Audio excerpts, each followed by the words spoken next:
ایاک نعبد و ایاک نستعین۔ میرے پاکستانیوں، آج کل ایک پوری میڈیا کے اندر چلا ہوا ہے کہ جی شاہ محمود قریشی مجھے ملنے آئے اور وہ کوئی پروپوزل لے کے آئے ہیں -1 کی، کہ عمران خان علیحدہ ہو جائے تھوڑی دیر کے لیے اور پارٹی آگے بڑھ جائے۔ تو میں آپ سب کے لیے پہلے تو شاہ محمود کوئی اس طرح کی پروپوزل نہیں لے کے آئے، اور بات چیت ہوئی کہ ان کا جیل میں ٹائم گزرا، کس سے ملے، ہمارے کئی لوگ تھے جو ان سے ملنے آئے، تو وہ سب کی بات چیت ہوئی اور پھر آگے ہم نے کرنا کیا۔ لیکن میں آپ سب کو ذرا سمجھانا چاہتا ہوں کہ 2 طرح کی پالیٹکس ہیں، یہ آپ نے بڑا ضروری سمجھنا ہے، کیونکہ ایک پالیٹکس میں یہ -1 چلتا ہے۔ وہ کون سی پالیٹکس ہے؟ اس کو پاور پالیٹکس کہتے ہیں۔ وہ پالیٹکس ہوتی ہے اقتدار کی پالیٹکس۔ وہ پالیٹکس ہے کہ اگر عمران خان پرائم منسٹر بننا چاہے، اچھا جی ابھی اسٹیبلشمنٹ میرے سے ناراض ہے، چلو میں تھوڑا پیچھے ہو جاتا ہوں، پارٹی کو آگے کر دیتا ہوں، کوئی ڈیل کر لیتا ہوں، کوئی سمجھوتا کر لیتا ہوں، اور اس کے بعد پھر آگے جا کے دیکھیں گے کہ ابھی کسی اور کے حوالے کر دوں تو وہ اس کے بعد پھر میری باری آ جائے گی۔ اس کو پاور پالیٹکس کہتے ہیں۔ دوسری پالیٹکس ہے جو میں پالیٹکس کر رہا ہوں 27 سال سے، وہ پالیٹکس ہے جو قائد اعظم کی پالیٹکس تھی۔ وہ پالیٹکس وہ ہے جو کہ مشن کی پالیٹکس ہے، کوئی وہ ذات کی پالیٹکس نہیں ہے۔ وہ پالیٹکس وہ ہے جو ہم سارے مسلمان انسپائر ہوتے ہیں ہماری نبی صلی اللہ علیہ وسلم سے، کہ انہوں نے بھی ایک مدینہ کی ریاست سنبھالی تھی، انہوں نے بھی مشکل وقت گزارا تھا، اور اس کے بعد انہوں نے دنیا کی تاریخ کا سب سے بڑا انقلاب لے کے آئے تھے۔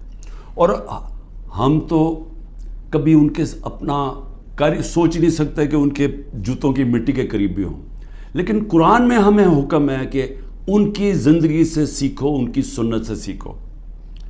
وہ پولیٹکس بڑے مقصد کی ہے، وہ اپنی ذات سے ہٹ کے ہے، کہ میرے نبی صلی اللہ علیہ وسلم جب سارا عرب ان کے نیچے آ گیا تھا تو انہوں نے اپنا رہن سہن نہیں بدلا، وہ جدھر تھے ادھر ہی رہے، مقصد بڑا تھا۔ تو ہم تو ان سے انسپائر ہوئے ہیں۔ میں تو نہ پولیٹکس میں آتا ہی نہ کبھی، تو میں نے جو انصاف کی تحریک شروع کی تھی یہ مدینہ، اور کہا تھا کہ اسلامی فلاحی ریاست ہمارا مقصد ہے، ہم مدینہ کی ریاست سے انسپائر ہوئے تھے، ہم ان کی سنت سے انسپائر ہوئے تھے کہ جو وہ انقلاب لے کے آئے تھے۔ اور وہ جو انصاف ہے، یہ بار بار پلیز میری بات سن لیں، انصاف، سارے اللہ کے پیغمبر اس دنیا میں انصاف کی بات کرنے آئے تھے۔ انصاف کیوں اتنی اہمیت رکھتا ہے؟ کیونکہ انسانوں کو انصاف آزاد کرتا ہے۔ فرعون کیوں قرآن میں برا سمجھا جاتا ہے؟ انسانوں کو غلام بنایا تھا اس نے ظلم کر کے۔ کیوں نبی صلی اللہ علیہ وسلم دنیا کا انقلاب لے کے اور چھوٹے سے انسانوں کو بڑے انسان بنا دیا؟ کیونکہ انصاف سے آزاد کر دیا، لا الہ الا اللہ نے لوگوں کو آزاد کر دیا۔ تو جو میری تحریک تھی انصاف کی، وہ اصل میں آزادی کی تحریک تھی، کیونکہ انصاف آئے گا تو لوگ آزاد ہوں گے۔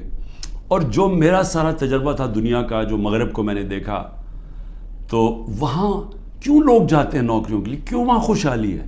کیونکہ لوگ آزاد ہیں۔ لوگ آزاد کیوں ہیں؟ کیونکہ وہاں انصاف ہے، رول آف لا ہے، حقوق کی ان کا انصاف کا نظام میرے حقوق کی حفاظت کرتا ہے۔ وہاں یہ حرکتیں نہیں ہو سکتی جو پاکستان میں ہوتی رہی ہیں۔ اور میں یہ بھی کہتا ہوں کہ میرے اپنے لوگوں کو، میں اپنی ٹیم کو بتاتا ہوں کہ اب آپ کو پتہ چلا جو ہمارے پاس جب ظلم میں ہوتی رہی ہے، اور میں یہ بھی کہتا ہوں کہ میرے اپنے لوگوں کو، میں اپنی ٹیم کو بتاتا ہوں کہ اب آپ کو پتہ چلا جو ہمارے پاس جب ظلم ہوا کہ کیسے پاکستان کا کمزور طبقہ، مزدور، ہاری، کسان، جو کمزور طبقہ ہے، غریب، وہ چھابڑی والا، چھوٹے دکاندار، چھوٹے صنعت کار، یہ ہر وقت ان کو اس کا ظلم کا سامنا کرنا پڑتا ہے۔ جب وہ طاقتور کے سامنے آتے ہیں، ان کے پاس کوئی ان کی حفاظت کرنے کے لیے نہیں، ان کے تحفظ کرنے کے لیے نہیں، ان کے فنڈامنٹل رائٹس کو کوئی کسی قسم کا تحفظ نہیں۔ اور اس لیے تھانہ کچہری پٹواری کی پولیٹکس ہے، کیونکہ جو ان کا رائٹ ہے تھانہ کچہری پٹواری، وہی ان کو ادھر ظلم ہوتا ہے ان کے اوپر، ان کی زمینوں پہ قبضہ ہوتا ہے، قبضہ گروپ ہے یہاں، کیونکہ انصاف نہیں ہے. تو یہ میری ساری موومنٹ شروع ہوئی تھی تب 27 سال پہلے. یہ میری موومنٹ تب تک رہے گی جب تک میں زندہ ہوں، جب تک ہم اس ملک میں حقیقی آزادی، انصاف لے کے حقیقی آزادی نہیں لے کے آتے.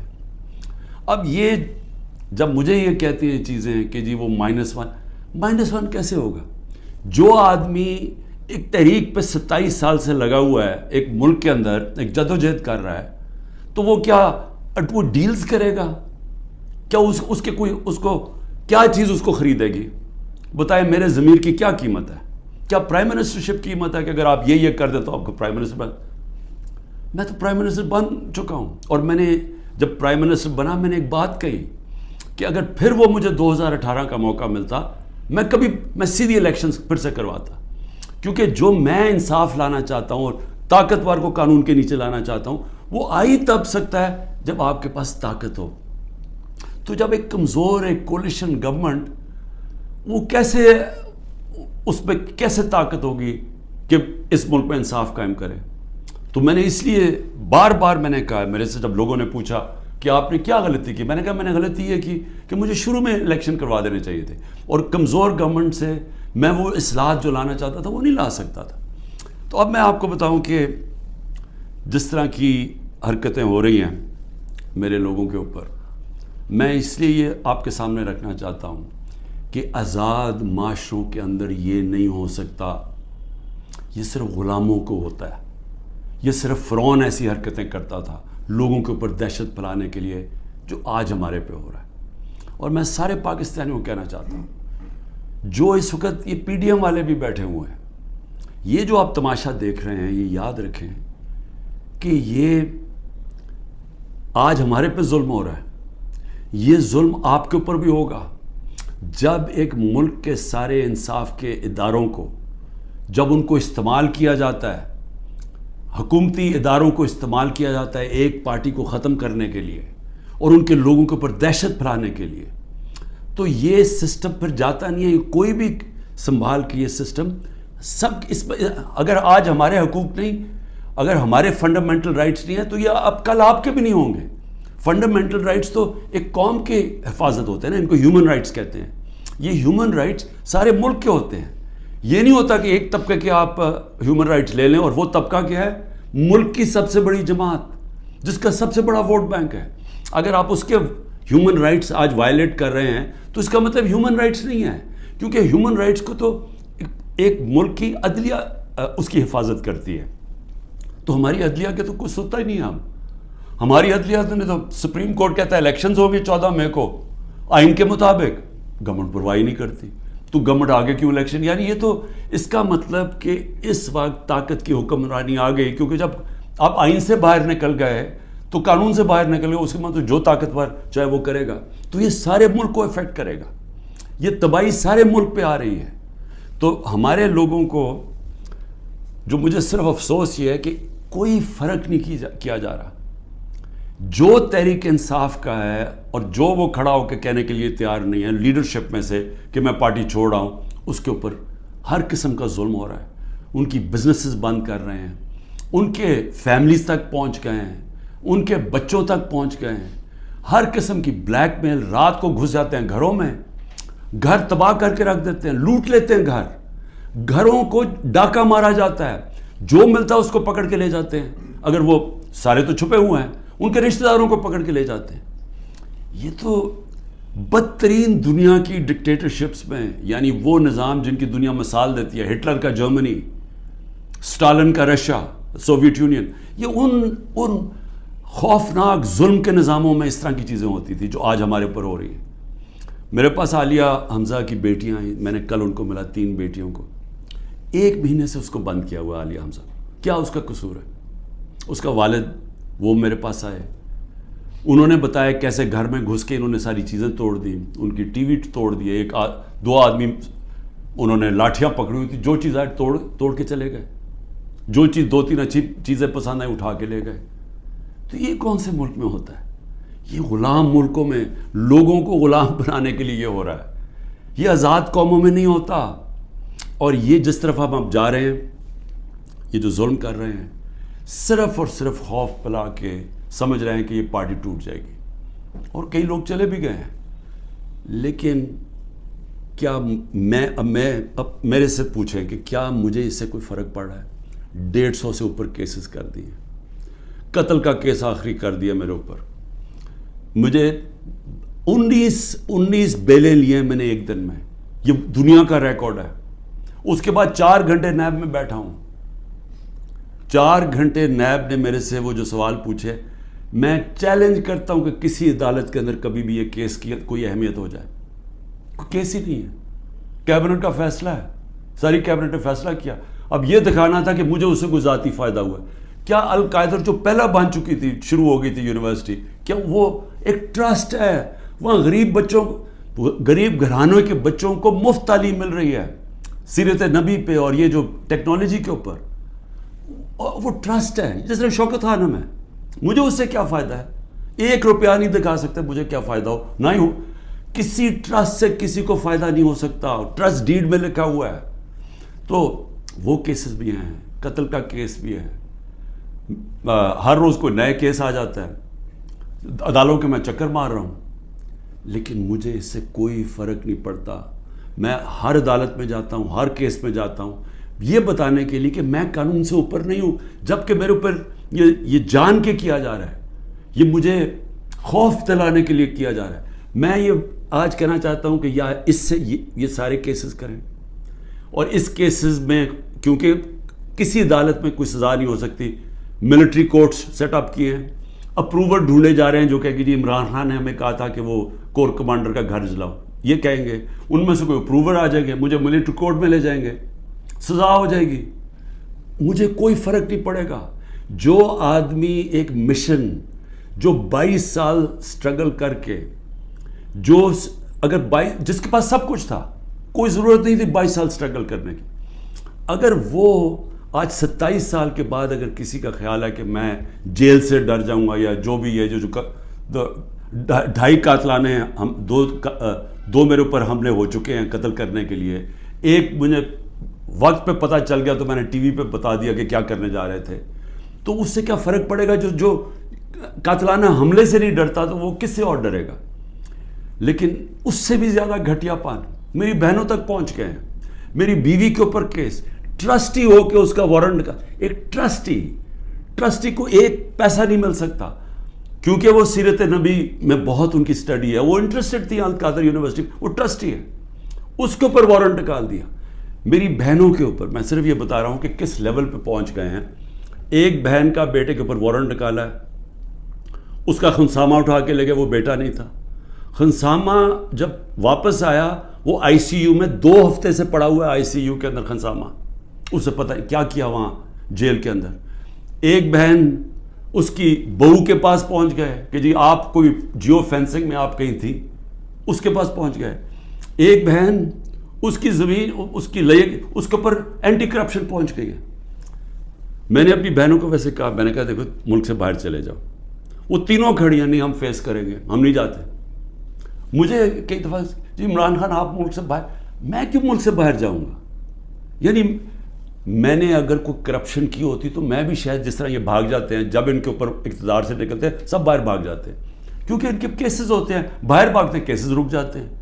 میں سارے کیسز فیس کروں گا کیونکہ میں نے کوئی غلط کام نہیں کیا. مجھے پتہ ہے اللہ الحق ہے. یہ خود ہی جب یہ جو کوئٹہ کا مرڈر کیس کیا، یہ خود ہی ذلیل ہو رہے ہیں. اس میں سب کو پتہ ہے، کوئٹہ کے اندر سب کو پتہ ہے کہ ان کی دشمنی تھی. میں پھر آگے آپ کو کہوں، اب آگے کیا راستہ ہے؟ ملک کا راستہ آگے کیا ہے؟ میں جو یہ ان سے بات کرتا ہوں کہ میرے سے بات چیت کرو، کوئی بات چیت نہیں کرتا.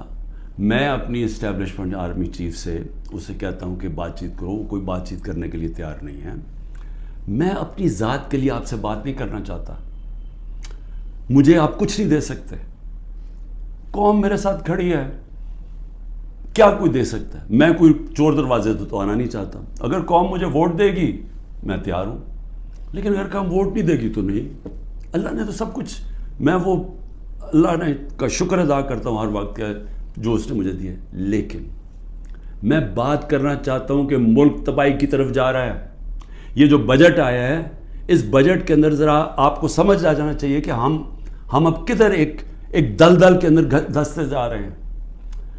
آپ یہ سوچیں کہ فیڈرل گورنمنٹ جو سارا جب وہ پیسے دے دے گی صوبوں کو، جو 5,000 ارب روپیہ صوبوں کو جب جائے گا، تو فیڈرل گورنمنٹ کے پاس جو پیسہ بچے گا اس سے زیادہ جو ہمارا سود دینا ہے، ہم نے قرضوں کے اوپر سود دینا ہے، وہ سود اس سے زیادہ ہے.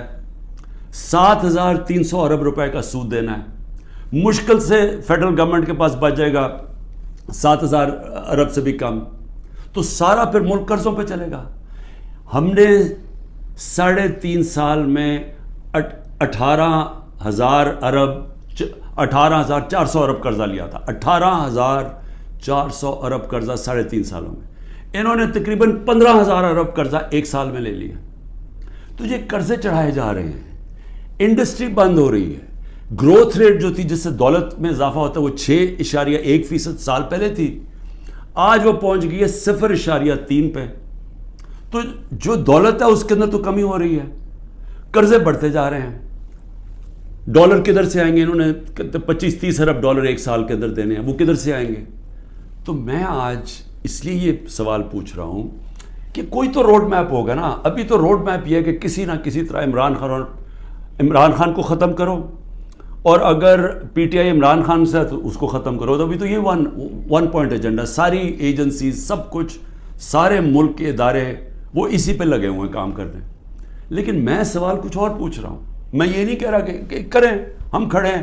اس میں سے ایک آپ یہ کرم کر رہے ہیں کہ میرے جو نظریاتی لوگ ہیں وہ نظر آنے شروع ہو گئے ہیں کہ وہ نظریاتی لوگ کون ہیں، اور وہ نظر آنا شروع ہو گئے کہ جو ہمارے ساتھ اور مقصد کے لیے آئے تھے، نظریے کے لیے نہیں آئے تھے. تو ایک تو آپ فائدہ کر رہے ہیں کیونکہ صرف نظریاتی پارٹی اب پاکستان کو اس دلدل سے نکال سکتی ہے.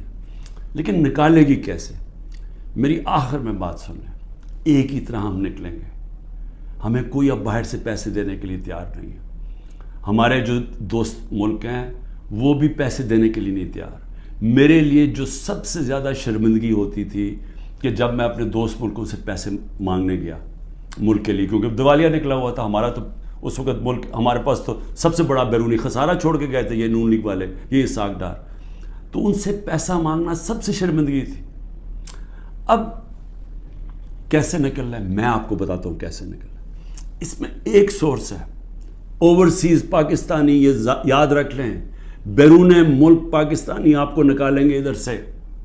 اور بیرون ملک پاکستانی کیسے نکالیں گے؟ میں نے پھر سے آپ کو کہتا ہوں کہ 16,000 پاکستانی امریکن ڈاکٹرز، ان کی نیٹ ورتھ 200 ارب ڈالر ہے.